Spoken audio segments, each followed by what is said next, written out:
Scams and ripoffs happen every day. There's also corruption and manipulation. Sometimes it's blatant, but it can also be subtle.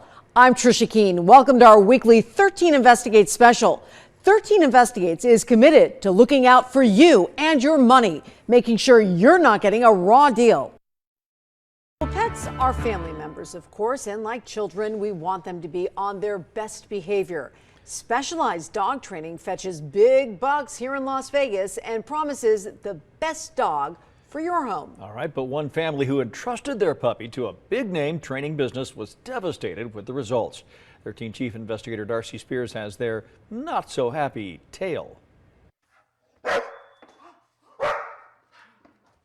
Lucky has been through a lot in her short life. I got her from a shelter. She was already in bad shape when I got her. A stomach full of rocks. I would lay next to her while she was not moving. You could hear the rocks churning. Led to emergency surgery. When she recovered, so she really needed some training. Tammy Fewer paid nearly $3,400 for a 2-week board and train program with off-leash canine training. And what I got was a frightened, scared, hurt puppy. During Lucky's training, Tammy would get videos and pictures, keeping her posted on the pup's progress. In one text exchange with the company's owner, she comments that Lucky looks anxious. He agrees she's not a very happy-looking pup and says he and his partner are addressing it. The day before I'm supposed to pick her up, I get a text message from the trainer. The text notes irritation on Lucky's neck, claiming the vet said it's a rash. And I said, no, that's not a rash. That's something from the collar that you guys are using. This is the type of collar that would have been used on Lucky. You can see it's got 2 prongs here that would be consistent with the injuries to the dog's neck.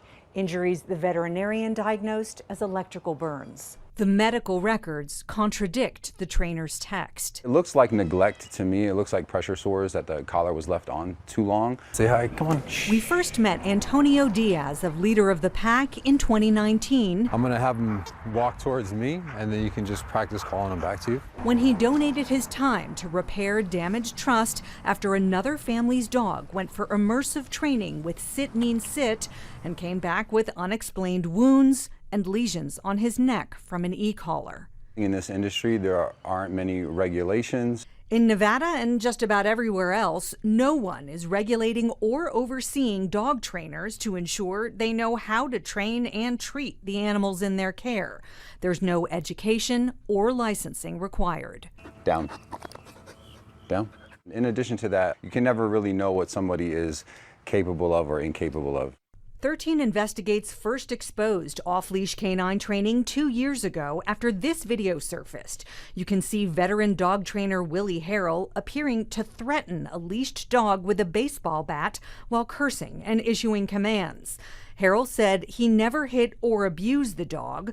When North Las Vegas police opened an investigation, other dog owners reported their pets were mistreated while at off-leash, malnourished, matted, and, like Lucky, with neck injuries. According to this vet report for Patrick, there were concerns over a shock collar used by the trainer. The vet observed scabs all over his neck, a total of 4 of them appearing to be from burn lesions. From what they had told me, that it was from the shock collar being used to the point where it actually burned his skin. Harrell was stripped of his franchise license, and off-leash canine training is now under new ownership. Is because when you're crate training a dog, you want to give him only access. Off-leash owner Tom McGovern texted Tammy after Lucky was injured, apologizing and writing, "Please let me know if there's anything else I can do. I feel horrible. If you find another trainer you're comfortable with, I'd like to cover up to $1,000 of the expenses. I'm so sorry about this." When Tammy finally did find another trainer and tried to take him up on that offer, he had blocked me, and so did the manager. So yeah, that I can't even get in touch with them anymore. McGovern declined to go on camera for this story. He sent a statement saying, "Once I was aware of the situation, I did my best to make things right. I fully refunded the client, mentored and reprimanded my trainer so that the situation does not happen again. We, including that specific trainer, have received numerous positive reviews and compliments of our services since that incident."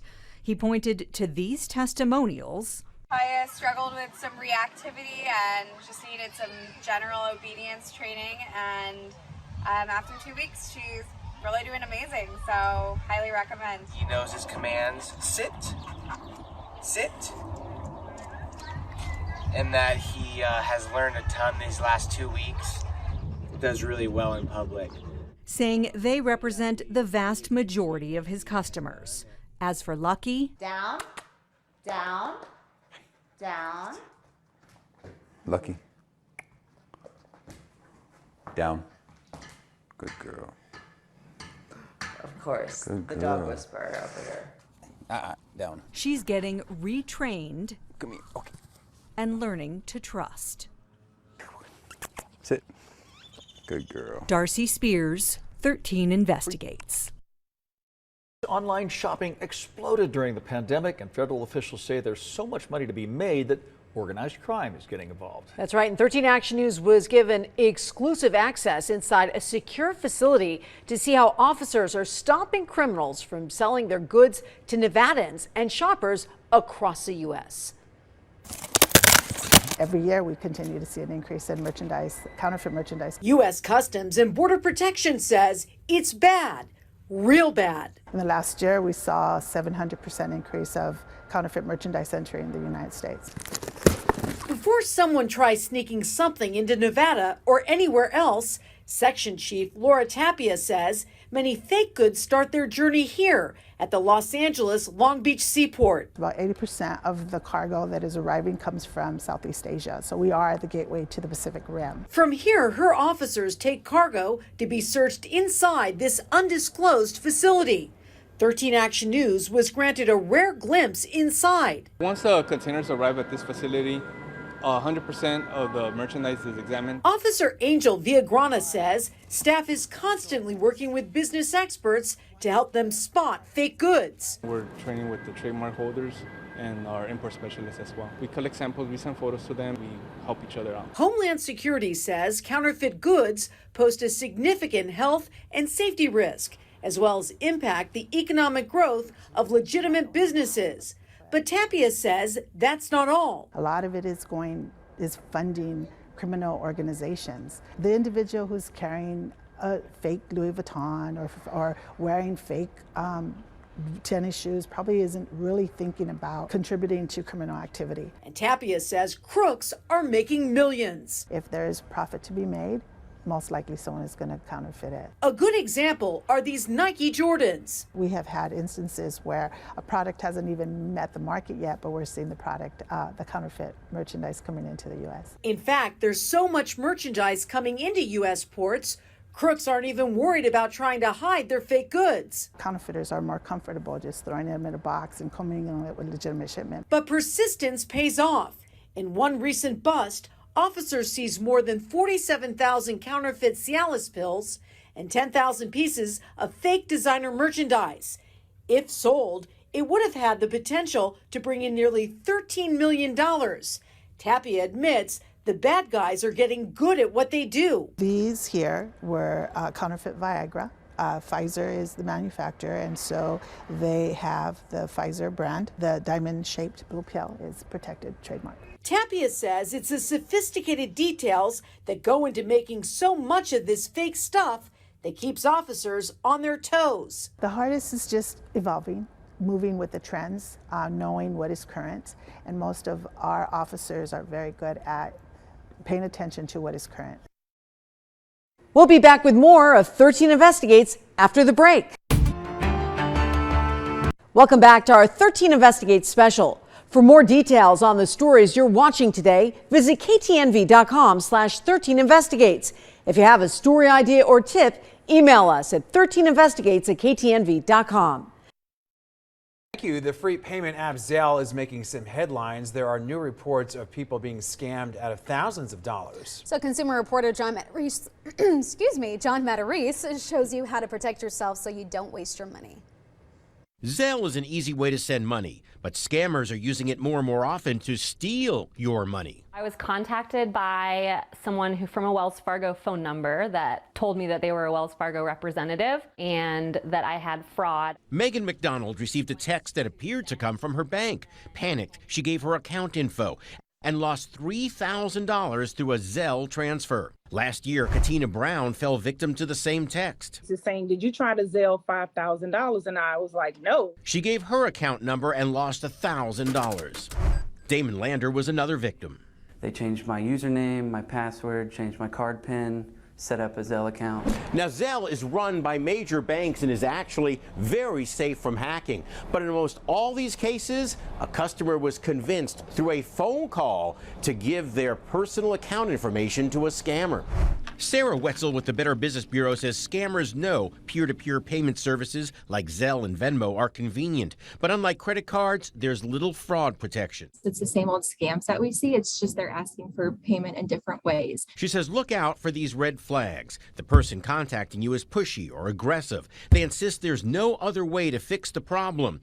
Or their message has grammatical errors. Because if you're scammed, these peer-to-peer payment services are not going to shoulder any losses for a consumer. If you do get scammed out of money, the chances of you getting that back is very unlikely. So how do you keep this from happening to you? Only use money transfer apps with people you know. If the person needs your account info, look up the bank's phone number yourself and call them. Chances are your bank will say there's nothing wrong, and that way you don't waste your money. I'm John Matarese. Yeah. For Rhonda Lehman, spring cleaning is a family affair. Brothers, nephews, even her 91-year-old mom chip in to get the family home in shape for summer. We're just doing some spring cleaning in the backyard, weed eating the fence line, cutting the grass, getting ready to trim some of these trees. Rhonda knows that if her shrubbery gets too big or if a gutter overflows, she could get hit with some big bills. So we turn to Consumer Reports for advice on what you should do right now. Home and Garden editor Paul Hope says Rhonda's doing the right thing by clearing out debris to prevent any patches of dead grass. Once it comes summer, it's really hard for grass to grow. It starts growing at temperatures of about 55 degrees, but it also stops when you get into the 80s and 90s especially. So, a little action now is going to be worth a lot come summer. Clearing debris also keeps insects and pests from taking over your yard.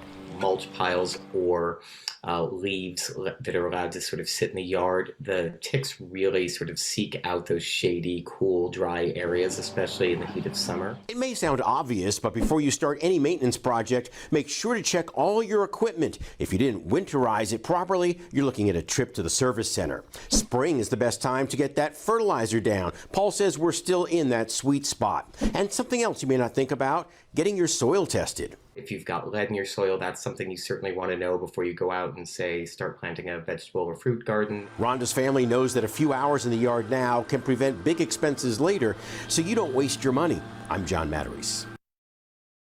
Get the best of 13 Investigates on your time. Download the KTMV 13 Action News app on your Roku, Apple TV, or Amazon Fire TV streaming device. Visit ktnv.com/apps for more information.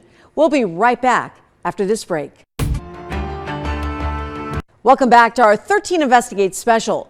For more details on the stories you're watching today, visit ktnv.com/13 Investigates. If you have a story idea or tip, email us at 13investigates@ktnv.com. Teen is facing serious charges after assaulting a staff member at a youth detention facility. And 13 Chief Investigator Darcy Spears first broke the story yesterday. She joins us live right now in studio with continuing coverage of how the criminal justice system deals with minors. Darcy. Tricia, as we first reported, a 15-year-old male was booked into the Clark County Detention Center, accused of assaulting his mental health therapist on Friday morning at the Spring Mountain Youth Camp on Mount Charleston. The two were on a walk outdoors during a therapy session. We've learned the therapist has been released from the hospital and is in good condition, recovering at home. The teen was charged with attempted murder and battery by strangulation on a protected person. The case was transferred to juvenile court, and while it's pending, we're taking a a closer look at the Spring Mountain Youth Camp. Probably one of the more unique facilities in all of juvenile justice in the United States. 13 Investigates first visited Spring Mountain Youth Camp in 2019, and we spoke to Clark County Juvenile Court Judge William Voy, who decides where kids who get in trouble should go. Hand me the stick. Hand me the stick. Stop it. For the past 50 years, many have been sent here to the camp on Mount Charleston, a facility the county initially created to give juvenile offenders better opportunity for reform and to encourage self-discipline. It houses boys aged 12 to 18, and it's one of 4 facilities where the juvenile justice system places young offenders. Although placement is not based on the offense and violent youths can be sent here, the camp is minimum security. Offenses range from probation violation to burglary, even threats to shoot up a school. We also know teens convicted of sexual assault are sent to the camp. The only offenders barred from being here are those with arson convictions or boys who might be a suicide risk. The average stay is 6 months, and residents participate in a variety of programs to address things like substance abuse, anger management, and social skills. In life, we have choices.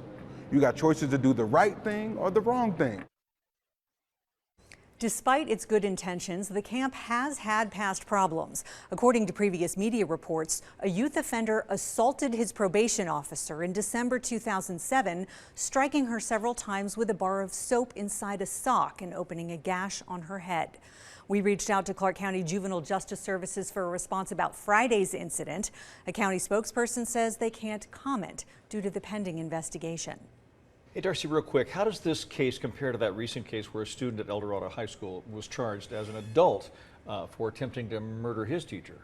Dave, that student, Jonathan Garcia, is 16 years old, and because he's 16, he's automatically considered an adult for the charge of attempted murder. The boy charged in the Spring Mountain Youth Camp assault is 15. So the district attorney's office has to petition the juvenile court to have him certified as an adult. And we're told that that process could take weeks or even months. Thank you. We'll be back with more of 13 Investigates after the break. Welcome back to our 13 Investigates special. For more details on the stories you're watching today, visit ktnv.com/13investigates. If you have a story idea or tip, email us at 13investigates@ktnv.com. Well, illegal meat from China is flooding into the U.S., and federal officials say it's never been this bad. That's right, Dave. It's a really very bad situation that we're having. And in part 2 of our exclusive report, 13 Action News goes inside a secure facility to see how officers are stopping these dangerous products from landing right here in Nevada and across the country. This by far is the worst I've ever seen it. I've never seen this level of animal product interceptions, ever. U.S. Customs and Border Protection says it's seeing record levels of prohibited meat coming from Southeast Asia, Vietnam, Taiwan, Korea, and especially China. Supervisor Brian Hamilton says products like pork, chicken, beef, and duck are being seized on a regular basis at the Los Angeles Long Beach seaport. Last fiscal year, we had about 1 million pounds of contraband intercepted. And this first quarter of this fiscal year, we're roughly at a 33% increase. 13 Action News has your first look inside this undisclosed warehouse where officers are examining thousands of products. So we do work with FDA, we work with EPA to ensure that we have that we are adhering, or we are ensuring that the regulations are enforced. From just October to December of last year, Section Chief Laura Tapia and her team discovered more than 262,000 pounds of prohibited meat. We do have multi-level screening, so it is a paper review, a non-intrusive inspection, and then the physical inspection. In a recent bust, officers searched through a shipment labeled all kinds of freight. So we really will open up a box and it's like, oh, surprise, look what we have here. We got slippers mixed in with sausages. I mean, that's how actually we see it. Suspicions are raised when there's no paper trail for these products. If we discover it on our own because they didn't give us the documentation and explain what was in the shipment, then we'll treat it as they're misrepresenting the shipment. The hardest part recently has been at times really identifying who is the owner. Hamilton is an agricultural specialist and says the concern isn't whether the meat is safe to eat. These products could be dangerous to U.S. crops and livestock. We don't know exactly what's in here other than it is pork related. So, and there's various diseases in Asia, in particular China. China is infected with ASF. ASF stands for African swine fever, and it is a quite dangerous disease. The packaging alone could pose a risk. Thrown away and sitting in a landfill, birds can help spread potential viruses. These viruses are very virulent. It's very difficult to eliminate, and if it drops into a field, an area where they may be raising cows for feed, that could potentially impact that industry. That's why officers even inspect crates carrying boxes of products. Improperly treated wood and other materials could be holding hidden dangers. Here's a sample we just got. 2 of my inspectors found what may be a federal noxious weed seed. And what the issue is that this particular weed seed could wreak havoc in our pastures where cattle are feeding on. This sample will be sent to USDA botanists for further examination. It's a never-ending job to stop smugglers trying to make a profit without regard to the safety of Nevadans or anyone else across the nation. We, over the years, have gotten smarter by employing various intel agencies and groups to help us improve our targeting. And we are actually seeing the benefit of us coming together. Thanks for watching our 13 Investigates special. If you missed any part of this week's program, just hit the back button on your remote and scroll down until you see 13 Investigates, or visit ktnv.com/13investigates to find more stories like these on our website. Stay tuned for more from 13 Action News after the break, and check us out anytime here on KTNV streaming Las Vegas News on your time.